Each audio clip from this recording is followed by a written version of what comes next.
Hello दोस्तों, नमस्कार।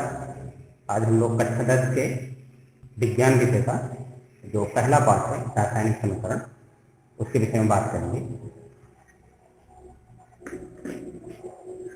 तो रासायनिक समीकरण पढ़ने से पहले हम लोग कक्षा 9 में पढ़े थे रासायनिक समीकरण के विषय में। उसमें हम लोगों ने देखा था कि जब दो तरह के पदार्थ या दो तरह के तत्व या यौगिक आपस में क्रिया करते हैं, किसी नए यौगिक का निर्माण करते हैं, तो हम लोग उसे रासायनिक प्रक्रिया का नाम देते हैं। उसमें हम लोग ये भी पढ़े थे कौन कौन सी क्रियाएं रासायनिक हैं और कौन कौन से भौतिक। तो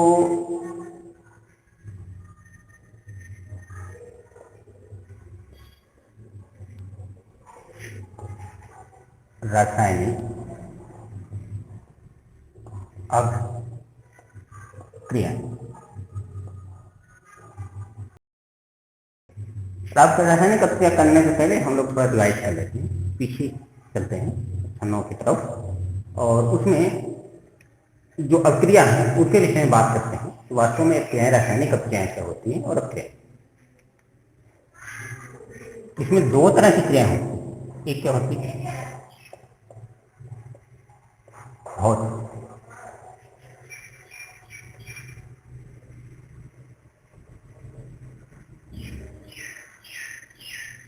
परिवर्तन, और दूसरा होता है रासायनिक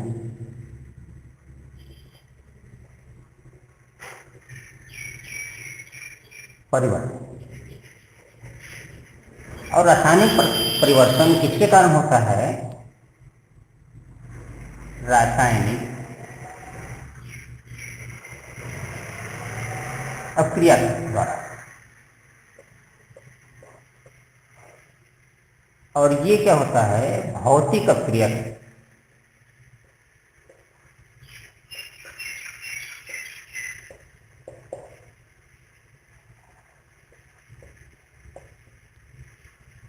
ठीक, ये दो तरह के परिवर्तन हमारे वातावरण में, हमारे आसपास प्रकृति में देखने को मिलता है। एक परिवर्तन होता है भौतिक और दूसरा परिवर्तन होता है रासायनिक। किन किन परिवर्तनों को हम लोग भौतिक परिवर्तन कहेंगे, किन परिवर्तनों को हम लोग रासायनिक कहेंगे? जब दो या दो से अधिक पदार्थों को हम आपस में मिलाते हैं, तो जब दो या दो से अधिक पदार्थ एक साथ मिल करके किसी नए पदार्थ का निर्माण करते हैं जिसके भौतिक और रासायनिक दोनों गुण परिवर्तित है, तो वो रासायनिक प्रक्रिया की श्रेणी में आता है। लेकिन जब दो या दो से अधिक पदार्थ एक साथ मिलते हैं और वो दो पदार्थ अपने स्वरूप में अपने अपने रासायनिक भौतिक गुणों के साथ विद्यमान रहते हैं, अलग अलग रूपों में एक साथ रहते हैं, और वो कुछ भौतिक रूप से कुछ नई तरह से दिखते हैं या भौतिक परिवर्तन में कुछ दिखता है, लेकिन वो पदार्थ अपने रासायनिक स्वरूप में पहले ही जैसा रहता है, तो इस तरह के परिवर्तन को, इस तरह के हम लोग भौतिक परिवर्तन या भौतिक क्रियाएं कहते हैं। जैसे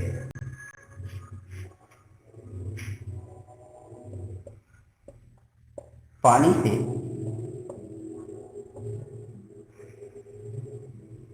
बर्फ का बना, पानी से बर्फ का बनना, ये एक तरह के भौतिक परिवर्तन क्या है?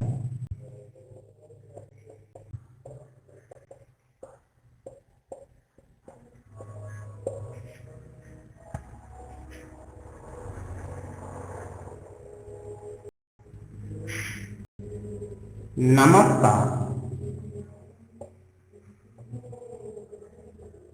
पानी में घुलना एक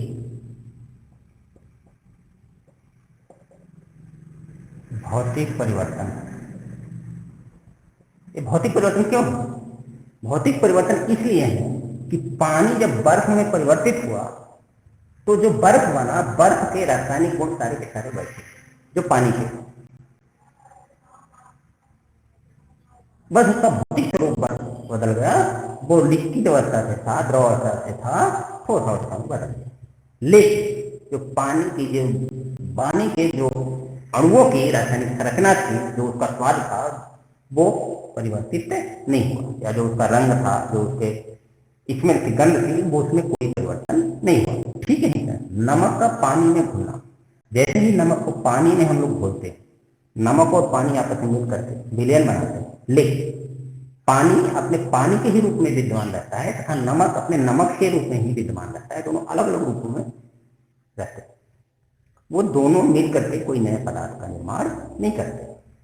तो यहाँ पर ये क्रियाएं भौतिक परिवर्तन के हैं, भौतिक क्रियाएं। जैसे आप किसी कांच के टुकड़े को पत्थर से तोड़ दें, या हथौड़े से तोड़ को चूर्ण कर लें, ये जो भी परिवर्तन होगा ये भौतिक परिवर्तन है। तो ये भौतिक परिवर्तन या भौतिक प्रक्रियाएं कहलाती हैं। अगला जो है वो महत्वपूर्ण है रासायनिक परिवर्तन। इसमें क्या होता है, जब कोई भी पदार्थ स्वयं या दो से अधिक पदार्थ आपस में मिल करके किसी नए पदार्थ का निर्माण करते हैं या कुछ नए यौगिकों का निर्माण करते हैं, तो हम उसे भौतिक परिवर्तन का रासायनिक परिवर्तन कहते हैं। जैसे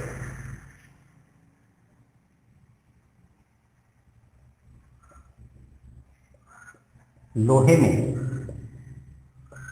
जंग लगना,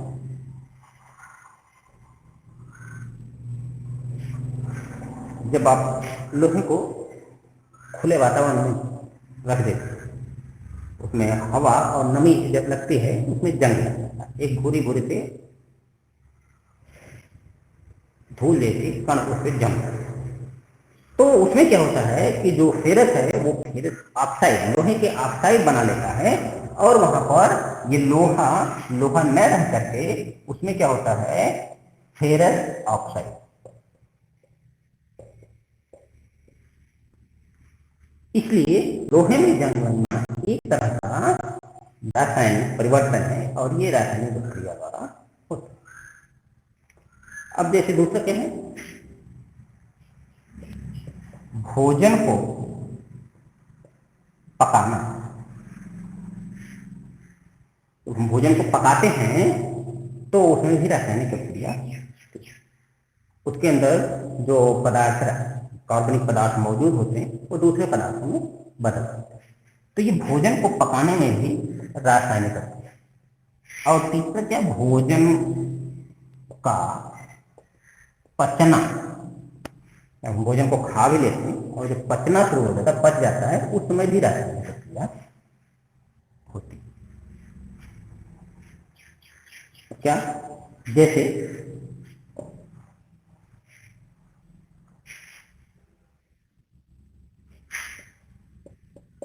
चांदी की वस्तुओं का काला पड़ना। चांदी की वस्तुएं जो है उसमें वादा करते हैं या उसका उपयोग करते रहे तो उसमें काले हो जाते हैं, और काला इसलिए हो जाता है क्योंकि उसमें जंग लग जाता है। चांदी में जंग लेता है वो रासायनिक क्रिया होता है, क्रिया करके सिल्वर ऑक्साइड बनाता है, सिल्वर सल्फाइड बनाता है। तो ये सारी की सारी क्रियाएं रासायनिक क्रिया है। क्यों? क्योंकि इन सभी में जो धातु है एक पदार्थ दूसरे पदार्थ के साथ मिलकर पदार्थ क्रिया लिखने के जो तरीके हैं वो हम लोग रासायनिक क्रिया द्वारा निरूपित करते हैं।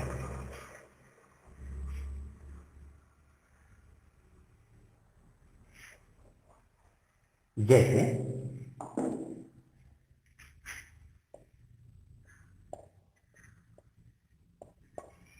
जब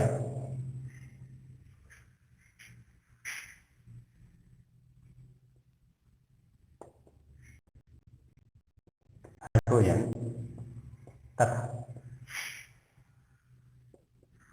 ऑक्सीजन मिलकर जल का निर्माण करते हैं।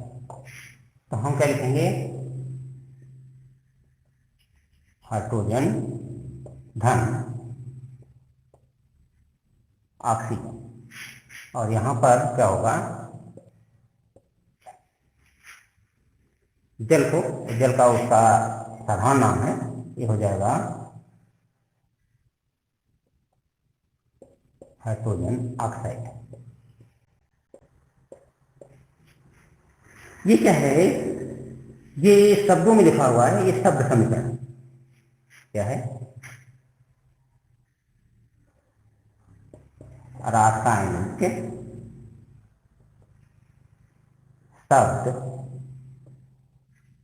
समीकरण।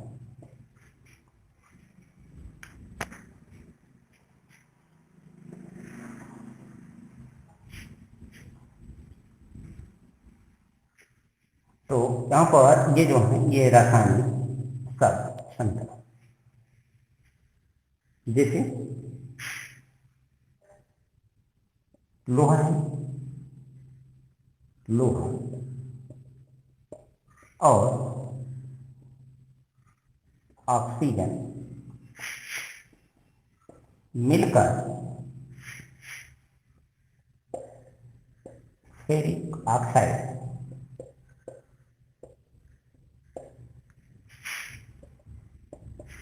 का निर्माण करते हैं। तो इन्हें क्या लिखते हैं, लोहा या फेरस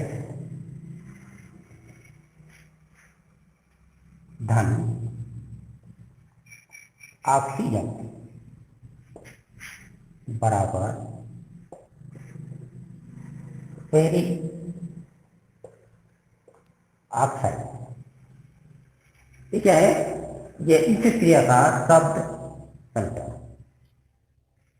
इसी शब्द समीकरण को हम लोग कक्षा 9 में पढ़े थे कि जो भी हमारे तत्व होते हैं उनको हम लोग प्रतीकों के रूप में लिखते हैं, मतलब हर तत्व के अलग अलग प्रतीक।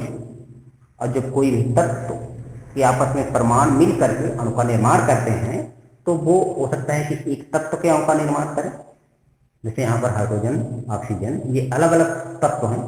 और हाइड्रोजन तत्व का जो एक अणु होता है वो हाइड्रोजन के 2 परमाणुओं से मिलकर के बना होता है, मतलब H2।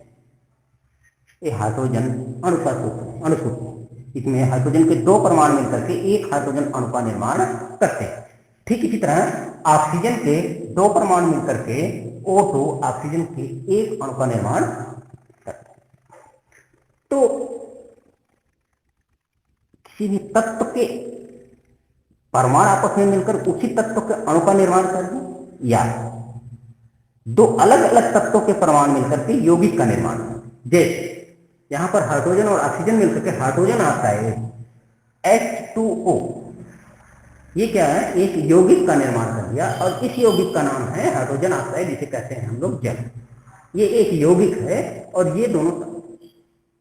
तो जब रासायनिक के शब्द रूप में लिखी हुई है, इसे प्रतीकों के रूप में हम लिख देते हैं, तो ये शब्द रूप रासायनिक अभिक्रिया में बदल जाता है।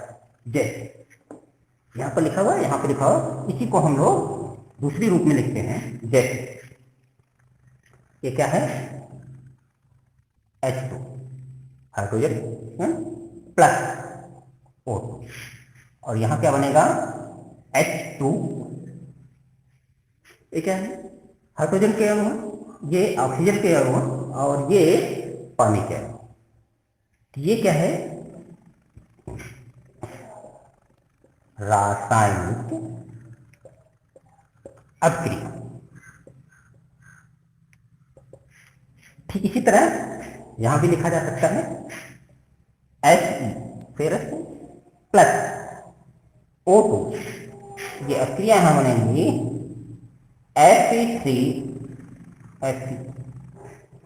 Fe2O3, यह फेरस ऑक्साइड।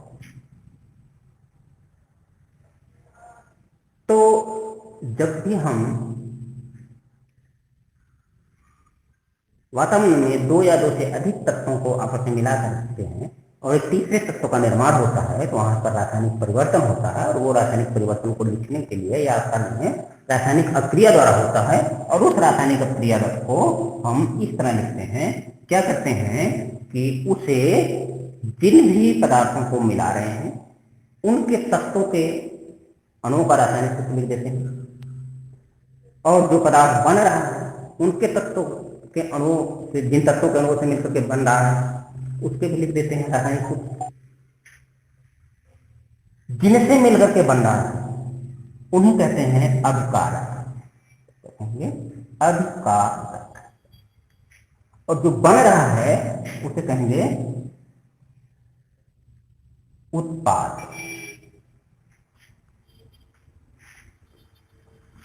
तो अभिक्रिया के बाईं तरफ अभिकारक रखते हैं और दाईं तरफ उत्पाद लिखते हैं। बाईं तरफ अभिकारक में जिन पदार्थों या जिन तत्वों से मिल करके उत्पाद बनता है उसको रखते हैं, और दाईं तरफ उत्पाद को लिखते हैं। और इन दोनों में मुख्य बातें हैं कि बाईं तरफ अभिकारक के अणुओं के अणुसूत्र लिखेंगे, जितने भी पदार्थ के जितने भी कारक हो, एक हो, दो हो, या एक ही हो सकता है, तीन हो सकते हैं, चार हो सकते हैं, कई अभिकारक आपस में मिलकर के किसी एक उत्पाद या एक से अधिक उत्पाद का निर्माण कर सकते हैं। इस स्थिति में हम लोग बाईं तरफ अभिकारक लिखेंगे, दाईं तरफ उत्पाद। जब भी हम लोग रासायनिक अभिक्रिया लिखते हैं,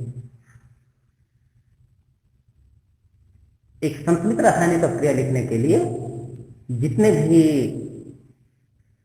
अभिकारक के परमाणु होते उतने ही उत्पाद के परमाणु होने चाहिए, क्योंकि कक्षाओं में जब हम लोग पढ़े थे रासायनिक अभिक्रिया में तो उसमें एक सिद्धांत पढ़े थे कि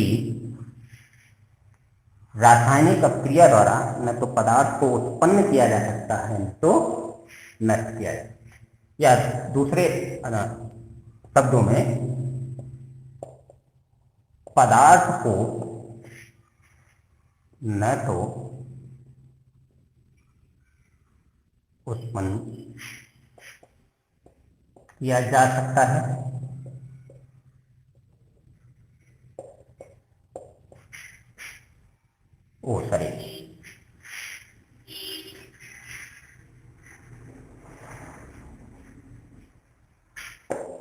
पदार्थ को नहीं बल्कि द्रव्यमान को ना तो उत्पन्न किया जा सकता है ना नष्ट किया जा।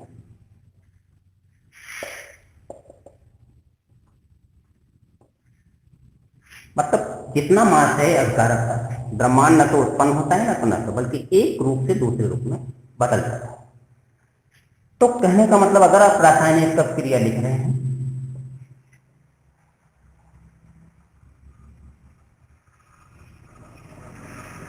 तो अभिकारक का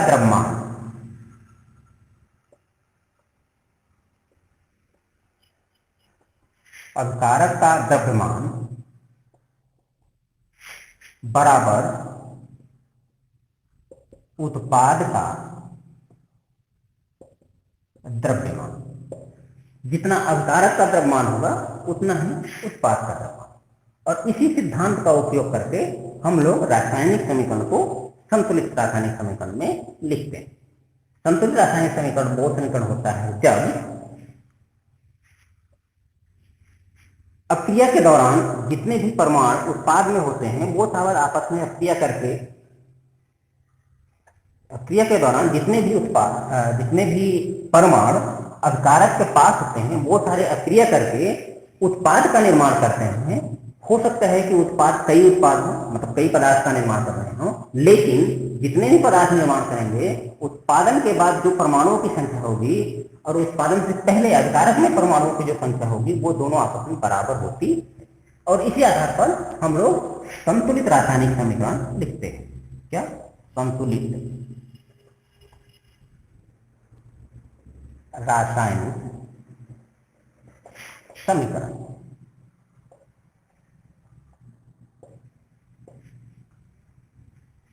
और साथ ही साथ संतुलित रासायनिक समीकरण के साथ जो अभिकारक या उत्पाद होते हैं उनकी भौतिक अवस्था का भी वर्णन हम लोग करते हैं। भौतिक अवस्था का वर्णन का मतलब है कि ठोस, द्रव और गैस। मतलब जो भी आपके पास अभिकारक होंगे उनका भौतिक अवस्था ठोस, द्रव, गैस या विलयन जिस भी अवस्था में होंगे उनका अवस्थाओं का भी हम वर्णन करते हैं। तो अगली क्लास में हम लोग रासायनिक अभिक्रियाएं देखेंगे और संतुलित रासायनिक अभिक्रिया कैसी होती हैं और कैसे हम रासायनिक अभिक्रिया को संतुलित करते हैं, उन चीज़ों को हम लोग अध्ययन करेंगे। और आज के लिए बस इतना ही। अगले दिन जो भी लोग वीडियो देख रहे हैं वो अगर लाइव क्लास करना चाह रहे हैं तो दिए गए लिंक पर अपना ऐप डाउनलोड करके और क्लास आईडी के साथ स्टिक। Thank you. आज के लिए बस इतना ही। अगले दिन हम लोग इसके आगे